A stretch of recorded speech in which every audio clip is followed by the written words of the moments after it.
Welcome to The Standpoint. And yes, this month we are still celebrating 14 years of The Standpoint. And throughout this month of July and the months to come, we are going to bring to you everything that The Standpoint represents, what we've stood for over the years. Holistic empowerment of women, young ladies, and generally the youth. And today we bring to you the 3 women fighting, in fact, 3 of the many fighting for the rights of women inside, in the leadership of the Trades Union of Ghana, TUC. Yes, they are doing amazing things to ensure that women work in a safe, good, friendly environment, and also making sure that they get their worth. It's going to be very educative and you don't want to miss it. Let me say thank you to GTP for my cloth as always. This dress is by Bri Redua. Thank you to Note Cosmetics for always giving me the makeup products, and of course distributed right here in Ghana by Silver Queen Cosmetics. And also my makeup, beautifully applied, done, face beat, by J. Claude Beauty. Follow him on Instagram and he will always sort you out. My shoes by Awo's Unisex Boutique. We take a break. When we come back, we meet the 3 young women bringing violence, workplace, field, shaking up the TUC. The future is woman, but the now is also woman. We start from now. We'll be back.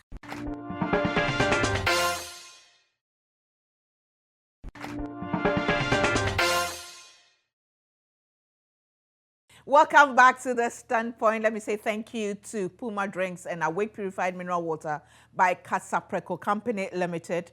Juice Time 100% fruit juices from the farm to the factory to the bottle. They do it all. They own their own farms, so they know what you're doing. When we say it's 100% fruit juices, we say it is.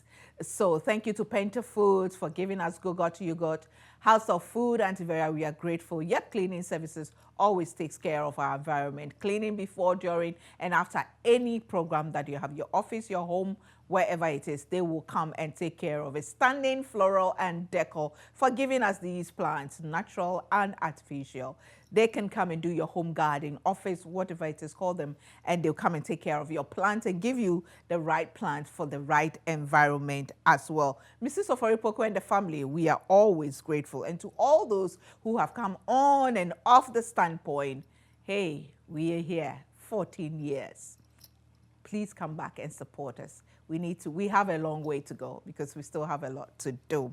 Now on my set, I have 3 amazing women, and seated right opposite me is my younger sister from another mother. She's Bashiratu Kamal. She is the Gender Equality Officer, General Agricultural Workers Union, GAU of TUC. Ghana, and she, in fact, she's a part of The Standpoint. She can call and say that I want us to discuss this one, and who am I? We'll discuss it. Welcome back to The Standpoint. Always a pleasure to be here. And next to her, I have Ruth Sewa Afo, who is the National Women's Chair for Union of Commerce, Industry, and Finance. Welcome to The Standpoint. Thank you very much. Yeah, it's a pleasure. I think we paid, you know. Certainly, and it's nice. Our spectacles. It's Thank nice. you. There's an agenda. And next to her, I have Afusata Salifo. She's the National Women's Chairperson, General Agricultural Workers Union, GAU of TUC. Oh, so you are her boss. Yes, she is. She is. That's my gender desk officer. The Gender Desk Officer. Welcome to The Standpoint. Thank you very much. It's a pleasure to be part of today's program. Madam Chair, Unionism. Choboy. And the Choboy. Hey, I want to make me space. I grow there. Let me put it down. Hey, Choboy. I like Aluta. And not Aluta always being on the but, you know, strong and, you know, how's the gender dynamics of the Trades Union Congress of Ghana? Thank you very much. Trade unions and unionism and gender as, let me put it, gender dynamics when it comes to union is because it's a social and cultural ideas gendered by let me say, the society, this is how the society see women, how the cultural orientations, the roles assigned to you. So when you become a union person, there are always issues. I remember my first time when I entered the union, the moment I entered, they said, one of the comrades gave a narration. Let me use our local language and quote in tree that I had a young fa nkwala ambaha. I said, wow. I don't think my gender desk officer is aware of this. Tabashira, I never told her. But when I entered, her approach towards me, she welcomed me and said, did you bring somebody to take care of your child? I said, yes. He said, okay, the receptionist, give her one of the big rooms. And at that point, I feel comfortable. So these are union leaders meetings, and when they meet another union member, coming with a child is a problem. So gender issues in the union cannot be override, especially women.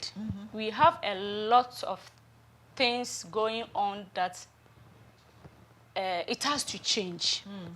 The unions are doing very well, but we have reached a point where things has to change. Yeah. And I'm excited to see, you know, at least 2 women chairing the union and one person, of course, handling the gender aspect of it and handling it violently, you know, and I mean, rightly so too. But Sewa, your, say, union is mostly male-dominated. Yeah. I mean, I don't really know the dynamics of it, but here in finance and commerce industry, it's mostly men. Yeah. How are you finding it? How did you even manage to get there, to become the chair? Well, I'm the chairperson for the Women Council. Okay. So my job is to it make doesn't make sure it any easier. It because doesn't. Even when you are vying there are some men who will try and, Yes, so I got to the union through my then local chairman of Apex Bank. I work with Apex Bank. Okay. So I think he also saw a bit of violence in me. So once something happened at the workplace, and then I stood in and said, we're not doing it. By that time, he wasn't around. So when he came back, then he said, I heard you gave this. I said, yes, I did. And he said, okay, from now on, you will be a union executive. So he actually held my hands and then took me to... So he supported your Yes, move. my boss. And apparently, he also happens to be my direct boss. Ooh. So he virtually held my hand and then took me to... And then when I got to the national... the general secretary, we had the meeting. When I spoke then, he said, I was then the vice chairman of my local. He said, Sister Chair, I think I would need you to be at the national level to support and help the women. And so I had the support from him at that point. And with the help of, Bashira was not mine, it was in my local though, but then she also helped me to get to my national, be with my preparation, my manifesto, my campaign and everything. Because as you said, people also have their own people they wanted to push there. Of course. So though you might be good, you should also be able to get your way through it. So you don't just have to be good. You just have to be somebody they can manipulate and use. And I was not that kind of person. It's like that. The dynamics of every organization where you have men and women. People like to get their own people there who they think they can use. Exactly. And I really wasn't that person. So I had to get some strong women there to help me with my campaign, and then it got me there. You know, one of the things that, I noticed about this violent woman sitting next to you, everybody thinks she's crazy, everybody thinks she's always causing trouble and lady, but her support for women and her love and, zeal to see women achieve is amazing. And I'm a beneficiary of that. I am too. She'll just say, she'll just call me and say, I need you to do this. And there's always a reason. She knows that you will benefit from it. That's why she's getting you to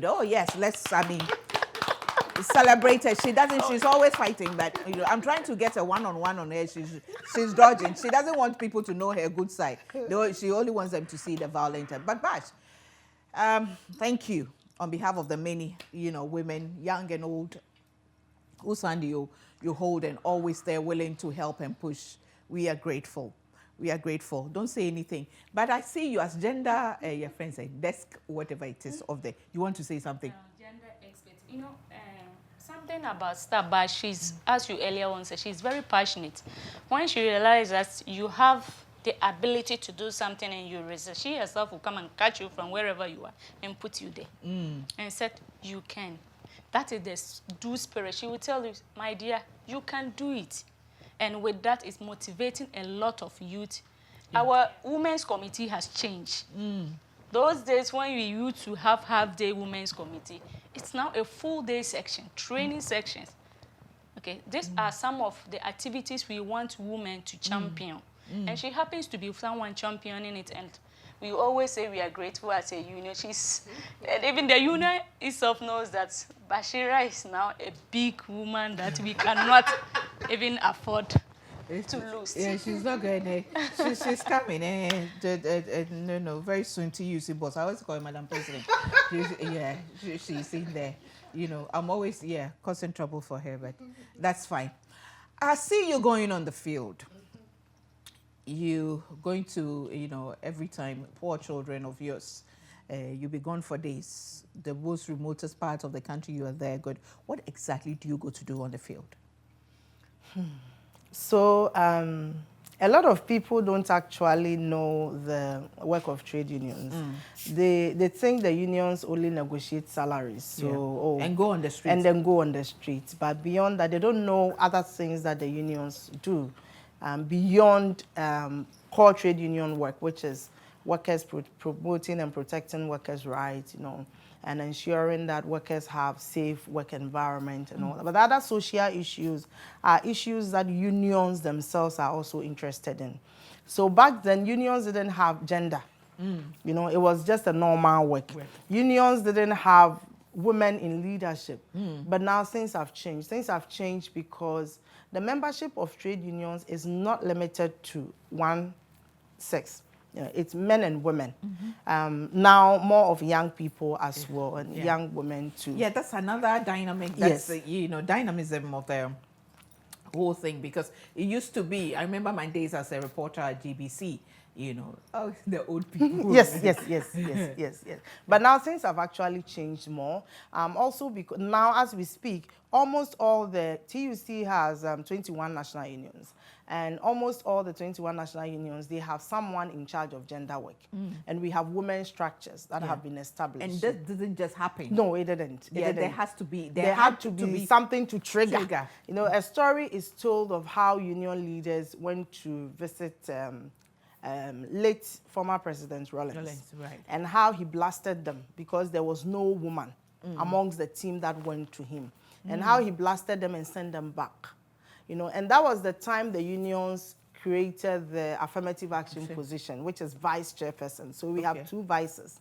One is reserved for women. So at any point in time, even if no woman contests for or wins any of the other sex position, the vice position is there, so the woman joins. And now we have national women's chairpersons, who are also national officers, who are also doing an amazing job. But our work includes, one, every worker is a citizen. Every worker is from a home and a community and the society. So things that happen around the community and in the homes and at the national level are issues the unions must be part of, because if you don't and the workers suffer it, they will definitely not be good when they come to the workplace. And it will be a challenge for the unions to represent them in fighting for their wages and better conditions of service. So part of the work that I do gender training and education, and our members are scattered all over the country. So all 10 regions, we still use 10 administrative regions. And then we also have districts, and we call them locals, like where she is from. She is from a staff of Cocoa Board. So Cocoa Board have offices and stations all over the country. So I have to go there to do training programs, to gender specific, and then women specific training programs. What's gender specific? What exactly did you get? So gender specific training programs are programs that we do for both men and women. Targeted at specific things. So maybe we can do a training on understanding gender, for instance, for everybody. Everybody needs to understand. But there are women specific one, like sometimes when you meet, they have passed that stage now. So there are times when you go for a big meeting and there are about 10 women out of 100. and they are unable to make any comment, even if they want to, you know, because the confidence level is not there. And they are scared. Intimidated. Exactly. So mostly when we start with them, we don't always put them together with the men to do training programs for them. So we need to build them from a certain stage up to another stage. So there are times we do women specific. And when we are doing sessions on like sexual and gender-based violence at the workplace, for instance, you need to have a one-on-one with the women first before you can do a session for the men and then put them together. Because mostly when you start and you put everybody together, you won't get a good result. People will not come out to talk. But when you give them a reason to talk in your own private meeting with them, they become confident to know that they are not the only ones facing such issues. You know? So they open up. And then when they meet the larger group, they talk. And we do the gender ones because even though we are doing our best as unions, we still have men dominating. You know, so when you go for negotiations on salaries, when you go and talk about the conditions of work of workers, men are still leading. So if they don't understand the gender issues and they go, they can easily trade the women's issue for more risk allowance. But when they understand the gender issues and they understand the need, you know, for this thing to be in the like maternity leave, some organizations, we've managed to get it to 14 weeks instead of 12. So if you go and management says that we will take it back to 12 weeks, which is what is in the Labor Act, and then we will add 1% to your risk allowance. They will easily take it, you know. So that dominance is there. So you need to let them understand and appreciate the issue. And we work on child labor issues, human trafficking, forced labor. And those ones are issues. We don't organize children as a trade union, but some people work with children, and a child in work is an adult out of work, you know, and they do cheap labor, and it is the effect is going to be on everybody. So we do sensitization on these issues in the communities as well, and we go around a lot. We go to their local offices to go and organize trainings for them all over the country. Sometimes you go and your car can break down and you sleep in the bush somewhere. But I mean, it's all good. At the end of the day, it's the results that count and the fact that you see people smiling and happy. And you're also happy. You know. Let me take a break. When we come back, we'll get into the various unions, what you do, what you stand for. Commerce and industry. Commerce and finance. And industry, yes. Commerce, finance, and industry. Okay. All right, you're watching The Standpoint again. I say thank you to GTP for my cloth. Yes, Bash's cloth is also GTP. She's wearing Adipadumas. I'm wearing New Style. My dress is by Brire Dua and okay, she's Zaki. Yeah. So I had just earlier, don't worry, I won't add anything here. I'll just give you fun, Zaki. It's okay. That's okay. Makeup products by Notes Cosmetics, distributed right here in Ghana by Silver Queen Cosmetics. Thank you so much to them. And of course, makeup by J. Claude Beauty, and their makeup by Charios Beauty Studio. We take a break. When we come back, we learn more.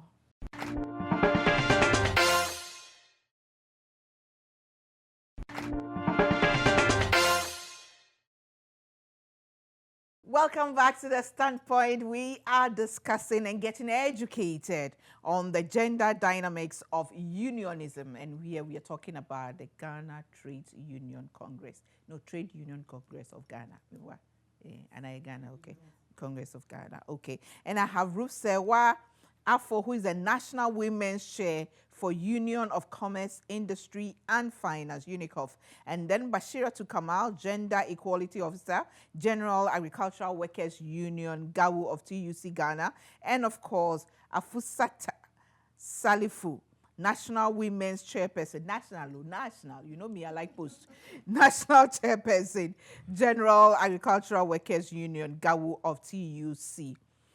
National Women's Chairperson, and the National Women's Chairperson. All right, let me come to you, Esewa. So what is your union about? UNICOF. So UNICOF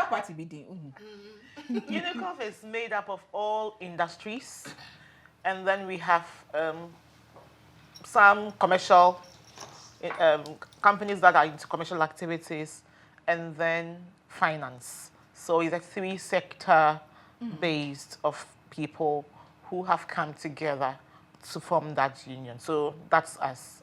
3 different, yeah. Okay. And you as a National Women's Chair, what is your role? What do you do? You and your team, what do you do? Okay, so our union is a very male-dominated. And so most of us women seem to be at the back.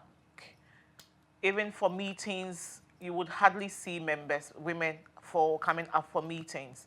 And so my job as the NWC chairperson is to gather women, make them feel that they are part of the union, try to organize programs and activities that build up their confidences so that they can come around and then all help us to build a better union. Because we've realized that when you come to our various workplaces, you have about 40% as women.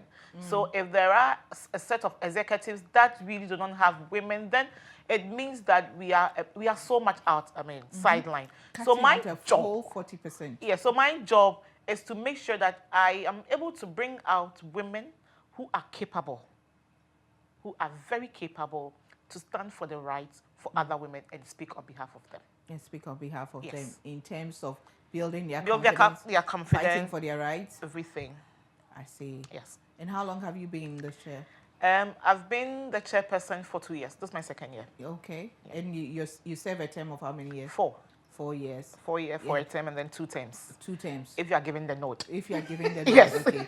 Okay. So you want to break the 4? Sure.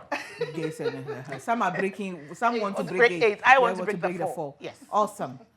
Afusata. General Agricultural Workers Union. Why are you a farmer? A very good farmer. I'm a cocoa farmer. Because I work with cocoa board. Okay. We work with the farmers and we provide the chocolate and other Though services. you came here without chocolate and you come watch them later. Yeah. Yeah, but what's your union about? Am I right to say it's for the workers in the agricultural sector, or is it those on the farmers and? It's both. It's General Agriculture Union, as the name suggests, it's about agric. So it's for both the agric workers and that of the rural workers, that's the farmers. We formed the General Agriculture Workers Union. We have several divisions that forms. We have the CHED, that happens to be the Cocoa Health and Extension, the SPD, SARI, Crop Research Institute, and all institutions that works within, majority of the institutions that works within the agric sector. As earlier on said, as the Women's National Chairperson in my union, my job is simple: organizing my women, making sure that women issues are heard, most especially women empowerment. As we earlier said, the empowerment of a woman. When a woman is empowered, the environment is safe for everybody to live in, because if we know our issues, we are able to participate well and in all aspects of decision making. We under the General Agriculture, we have our various structures. That's the National Women's Committee. That is the national level. When you come to the locals, we have Regional Women's Committee. We meet quarterly to discuss matters affecting us. And also, we talk about food security when it comes to our union. Okay. Because when we look at the nation, with an empty stomach, you can't work. Yes. So General Agriculture Workers Union makes sure that the food we produced are of good quality and we can get enough food all year round. So is Gabu worried that the ball of cake is now 4 cedis? Yes. Very worried. Very worried. Our last neck, it was a whole issue. We even invited... Tudu here. Tudu. Yes. I went to Tudu, went to get 1 ball of cake, 4 cedis. I nearly fought with my staff. How can you say that this cake is 4 cedis? I said, Mommy, it's 4 cedis. It's serious. Since production cost is increasing, sometimes it's not the fault of the farmer. But you see, when the farmer goes to the farm, now we use chemicals and other things in farming. At the end of the day, when he goes to the market, he can't buy. So when he buys and produces, he has to pass it to the consumer. So that is what is causing most of our problems. But as General Agriculture Workers Union, we are on it. Even Ministry of Food and Agriculture came to give us a talk on some of these issues, especially the planting for food and jobs. These are some of the areas our union are championing and making sure that the right thing is done. You know, it just comes to, let me say one before I come back to Bash. Do you, in your union work, do you also take into consideration the holistic challenges of women at the workplace? Sure. Very certainly. We do that because we, as I said, 40% of women are in the workplaces. So if we cannot simply just gloss over their issues. If you do that, then it means that you are cutting off a whole 1/3 of your staff. And that would also affect their output. And so when it even comes to our negotiations, and thankfully for even my local where I work, I am part of the team that leads negotiation. Okay. Yes. And so we always want to make sure that issues that affect women, that would make them very whole, those ones, we don't take them lightly. We always would want to insist that the right thing concerning women, their growth, their upskill, their progress in the office, and everything that affects them, it's so taken care of. And it's enshrined so much in the CS. Eradicating harassment, sexual harassment, abuse, and, you know, stifling of promotions. And I mean, thankfully for recently we launched our gender policy, and then Bashira says we shouldn't mention her name, but we called her. In fact, she was, I mean, after the policy, I engaged my HR that there is a policy though, but then we still need some people, we still need the whole staff to understand what the gender is all about. And then we invited her, sorry. She came there to have a very good discussion for staff, which management were there. We also have sexual harassment policy, which has also not been very publicized, but then it's been that. And even in the UNICOF too, because of our, where we are coming from, we made up of a lot of industries. Industries is a very male-dominated area. Commerce is a bit freer. You have more women there. Finance too is mainly male. So the issue about gender, sexual harassment, it's something that we also, I mean, take very, very important notice of it. We have done a lot of sensitization and training because we believe that if our people, not even just the union members, but if our management of this of all our institutions get to understand these things holistically, all our leaders will be protected because we will talk about the issues that affect them. And then we insist that there are very clear policies. We insist that there are very clear policies in the conditions of service and in the collective agreement. Okay. We insist. Which are gender specific. Yes, we insist that those documents are really, I mean, we put them in our CAs, and then it charts the path, and it gives clear-cut guidelines as to how What about mentorship, grooming women to take up, you know, positions of authority, adding value to themselves, upgrading themselves? All these things come to play? Sure, we do those things. We do mentorship, and we do a lot of training. We do a lot of training. I tell myself that I got to the TUC through a woman called Auntie Abeta. She saw me one day, spoke to me and said, I think that you are a TUC material. So she's the head of gender for TUC. Okay. So she met me one day at a meeting and said, Sawa, I think you are a TUC, you are a good material. So get into your mainstream get into your mainstream union activities. Come through the women's ladder, and let's see what happens. Okay. So I think the mentorship is there. We pick people. And some ladies too. They also get to pick the people that they want to groom. I tell Bash that she's my mentor because I learn a lot of things from her. Right. I learned a lot of things from her. So we have mentorship program, and then we also do education. We also do education. And for my union especially, my general secretary loves to train. Last year, for instance, ILO organized a program online. He paid for about 30 of us to join an online program. And he tells me, that, Sister Che, if there are programs that you think that would help the women, all you need to do for my general secretary at my national UNICOF, all my general secretary will tell me is that bring the budgets and then let's discuss it. And truthfully, I mean, he has never turned me down when it has to do with my women and training them.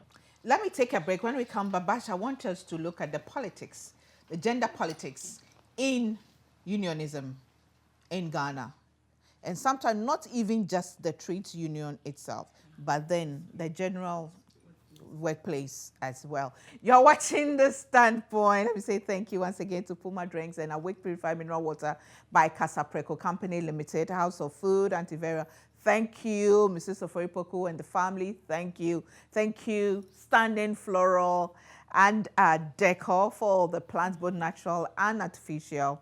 Yep, cleaning services, everything cleaning, fumigation, they will do it for you. Of course, juice time, 100% fruit juices, go-got yogurt by Painter Foods. We take a break. When we come back, we'll go into the politics and how we can break the bias at the workplace and even in the union. We'll be back.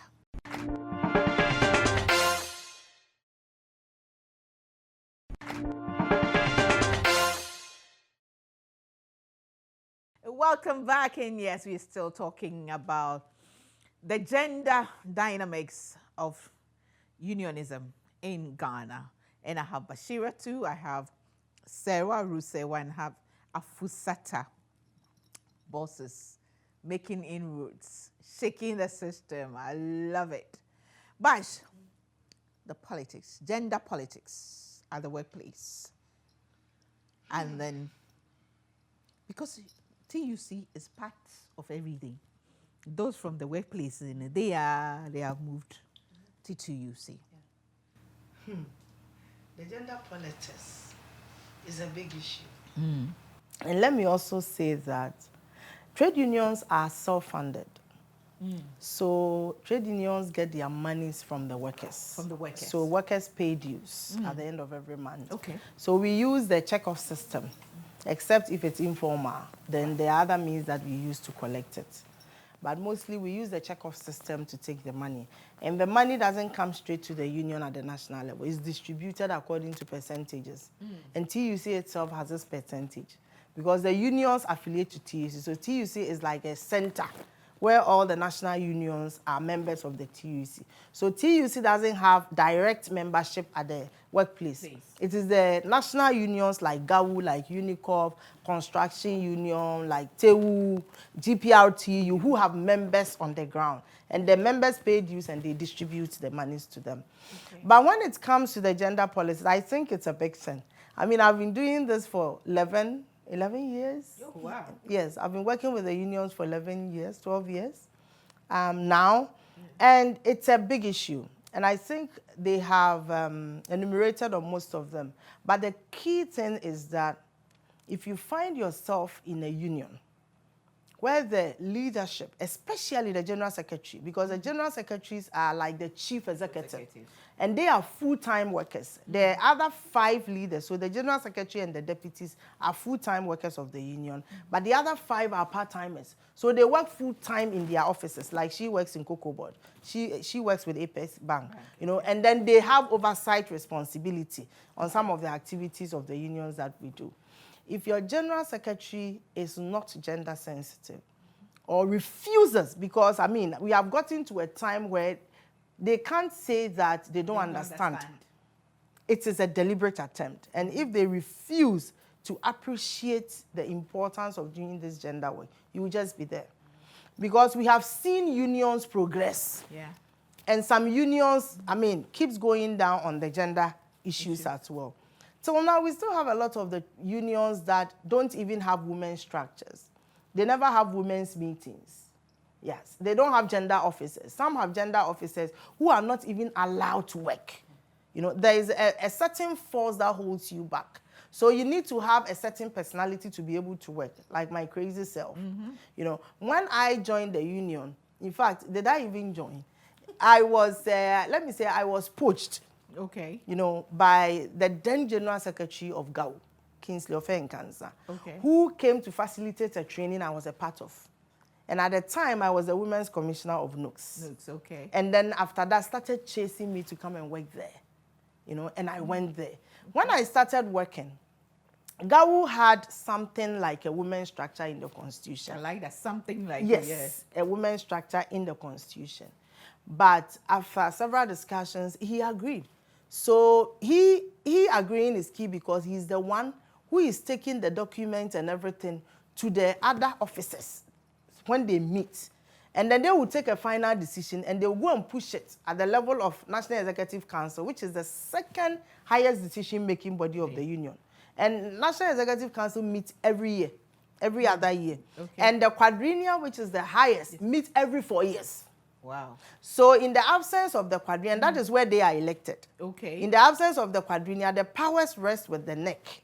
So in the absence of the NEC, it is the national officers. And because they are part-timers, the powers are all given to the General Secretary.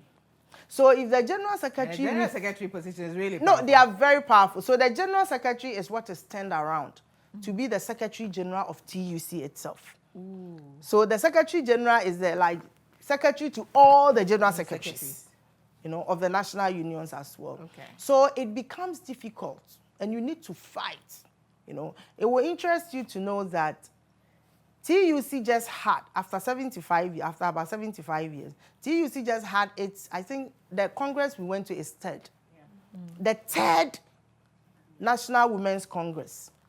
So that is in more than 75 years. Third Women's... Three, so 4, that's 12 years. And I mean, you shouldn't say this anywhere. And my union, GAWU is 65, and I'm 66, 65, and I'm 61, because it's 1959, so 61. So GAWU had its first Women's Congress after I joined. I joined in 2011, and then we had the first Women's Congress when we were going for the main Congress in 2012. Wow. A lot of unions too, you know, and that was the first time we streamlined the structures. So you go to the quadrennial conference, a lot of politics is going on because that is the point where the Constitution can be touched and changed. And you need all your skills out to lobby people. Right. You know, I remember I once came here and said that it is very sad when you are represented in a meeting and you can talk and insist that you can move, you can say that this thing should be changed, this thing should be done, and it gets to voting and you don't have a voting right. And you have to literally sometimes beg people that please, we beg you, support us with this. So it is a whole lot of draining exercise that you have to go through every single day if your leadership doesn't understand why it is important for women to be there. Then the processes leading to election, very strenuous, very, very. From the local level to the regional level, sometimes district, depending on the union you are in, to the national level. So you need to hold a position at the local level or region before you can be at the national level. So sometimes we are looking for women to come. At the local level, they are stopped. There's some people pulling strings to not allow the person to progress because they know that national. Once you are not there, you can't go to national. No, so both of them, she doubles as the regional women's chair of GAWU in BA. Okay. And before you can assume a position as a national women's chair, you should hold a position at the regional level as the chair. And at the level of the TUC itself, before you can hold a position as the women's chair of the TUC structure, Women's Council itself, you should hold a position in your union. So it is only them who can vie for the positions within the women's structures of the TUC. So it makes the work very difficult. And one, like Sewa mentioned earlier, the fact that some people will have their own personal interest and will prefer a certain candidate over others. Yeah. So they make sure that they get a candidate who will come to meetings all right, but will not represent you. So it becomes a certain type of battle when you get to the conference grounds. And the unions sometimes are structured that sectorial politics is also very strong. So maybe, let's say I am from GAWU, and the GAWU person is who I'm going for. Even if I know Sewa is good, I won't support Sewa. And it's also within the unions itself. You know, amongst themselves, because people are from different workplaces that have come together, you know, to form the union. So the fact that people cannot micromanage you will stop them from supporting you and making sure that you do not reach the top. Okay. And sorry, let me add this, that I have seen women in the union movement who have let go. They've had to let go of things just because. Hold on, for you to be your final wrap up on that one. You are also in your first 4-year term? I've break the first 4. So at the end of the second 4-year term, where you may not be able to, what would you want to see? What impact, what would you want to be remembered for by the women in Gao? That's very good. I want to see women of Gao doing their own thing. When I say doing their own thing, they should be able to speak at conferences, ask all sort of questions they want, and make sure that their issues are addressed. I want to see a Gao. We have a bulk of challenges. That bulk should be reduced by at least 5%. Where when we are going for, we will not be thinking this and that, A, B, C, D. Those things should be accomplished. Things must be made easier. Yes. I want to see our women standing for the tough positions in the union structures. And what will be the next position you are going to stand for? The next position I'm going to stand for now, I want to serve my women line well. After then, I think the next position should be chairmanship. Yeah. Hallelujah. Of the main structure. Of the main structure. Oh. Good. Good. Awesome. Sewa? Yes. So for me, I have decided that within this first 4 years, I would want to help strengthen the women committees in all our locals. So just about last month, we launched the Apex Bank Ladies. Yes. And so I intend to do that across our locals, so that we can have very strong ladies at the various institutions where we can easily connect. Okay. Because currently, when we even go for NEC, you realize that for my institution, for instance, I'm the only person at NEC. It's just a collection of few locals. So I would want to rather build very strong. They have for all the women, but we don't have it that way. Right. So I would want to build very strong women caucuses at the various locals, so that we can go back to our NEC, make sure that all these things are done. We kind of get the constitution done to favor, so that when we go for NEC, you would have almost every lady from one of the locals representing, for us to have a very broad view of leaders to push the agenda. I also want to make sure that if I am doing this 8th term, I would want to get a very stronger woman than myself to fill in. Right. Yes. Right. And I tell my ladies that if I did one, I don't want somebody who will come back, who will come after me and do -1. It can't be. So wherever I am building to, I expect that by my 8th-year term, I should be able to get a very strong woman who would push ahead and do much better, so that I can relax and say, wow, I brought this lady. I want to build people who can come and do much better than what I have achieved. Magadia, in conclusion. Well, in conclusion, I would say that as much as we are discussing the fallout and the fact that it is still very sad, don't forget the way you were going to talk about the number of women who have given up. Yeah. So, so I wanted to say that there are women who have left it. They've had to let go because they had to make a decision between their family, the society, because it's about what society will say about you, and then the positions that they hold, you know, if they think that they can't go through again, and if they are not being flexible with her. Then I think that as much as we are discussing how important it is for women to be very visible in the unions, it's important to also say that employers have a role to play.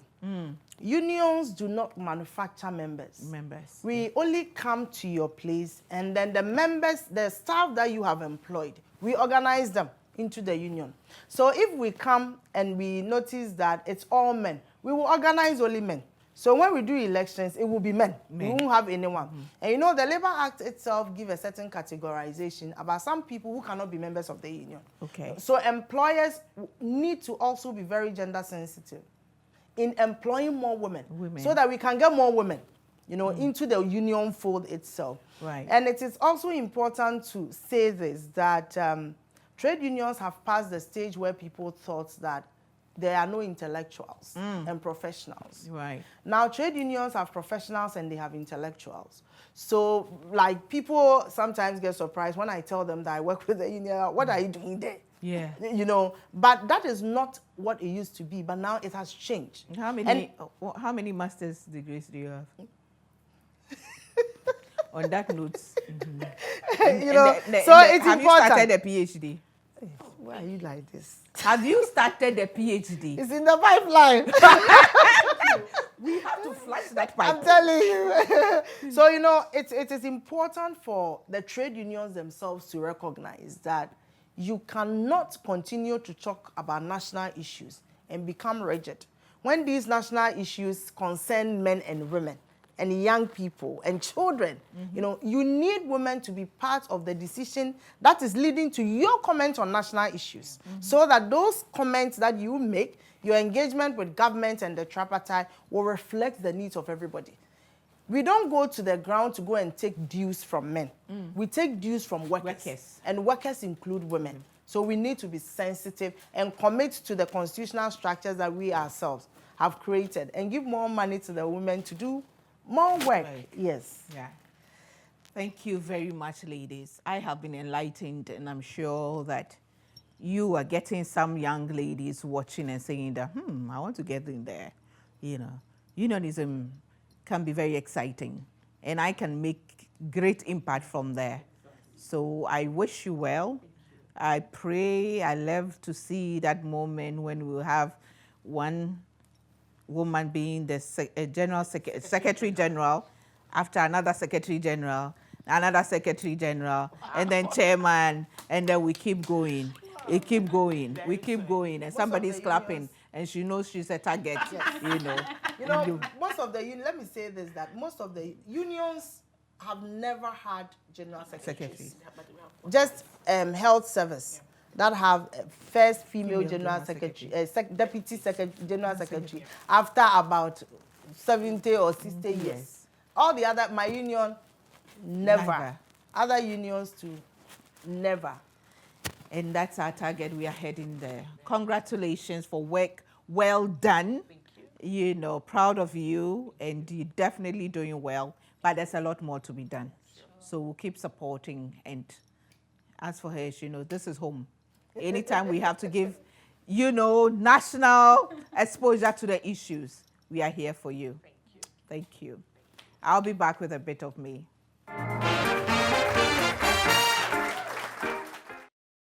Fighting for women is tough. Embarking on that journey of empowering women, standing for women, standing for their rights, for their progress, can be very lonely. You can't afford to be selfish. You will see people, sometimes the very people you fight for, betraying you. Or some of them progressing and doing better than you are doing without supporting you. But there's a certain sense of fulfillment, of joy, that comes when they meet you. Some of them meet you one day and tell you that it's because of you. You see, you need to be passionate about it. Maybe I can say it's a calling, but a calling that you have to deliberately respond to. You have to make that conscious effort and decision and choose to go on that journey. But I can tell you this, it's very fulfilling. Yet there are the low moments. There are the days you cry. There are the lonely moments. There are the days that you ask yourself, why? Why am I doing it? Is it worth it? But for the sake of generations, of younger ones coming, of the voiceless ones who are looking up to you, if you believe enough, I tell you, don't give up. Keep fighting, keep pushing. Keep standing for what you believe in. 14 years of the standpoint. Oh, Lord. What haven't I seen? What haven't I heard? What haven't I gone through? But, oh, I stand tall with pride. Because there are a lot of women who have sat around the table that by the grace of God I created. And today, I marvel at where they are. There are women and men who have listened. And today, I just thank God for what they've been able to achieve. Those who have gone back to school. Those who have dared take up leadership positions. Political, social, traditional, and what have you. Sometimes I see people who say, you are my mentor, I look up to you. I'm like, oh, really? But it hasn't been easy. And I know it won't be easy. But because I believe enough, because I'm passionate enough, by the grace of God and the support of all of you who believe in me and the program, I know we'll keep going. 14 years thus far, the Lord has been good. 14 years, I have no regrets of creating this platform. 14 years of holistic empowerment of women. We said it all, done it all, but there's a lot more to be done. I'm a woman with super crazy faith in God. I appreciate how far the Lord has brought me. And I know He's about to take me to the next level. I will not forget that He's giving me wisdom. That in all that I do, in all we discuss, we do on the program, we must apply wisdom. Thanks for watching. See you same time next week. Bye for now. And keep supporting us. Keep praying for us. This is The Standpoint. Keep listening to the feminine side.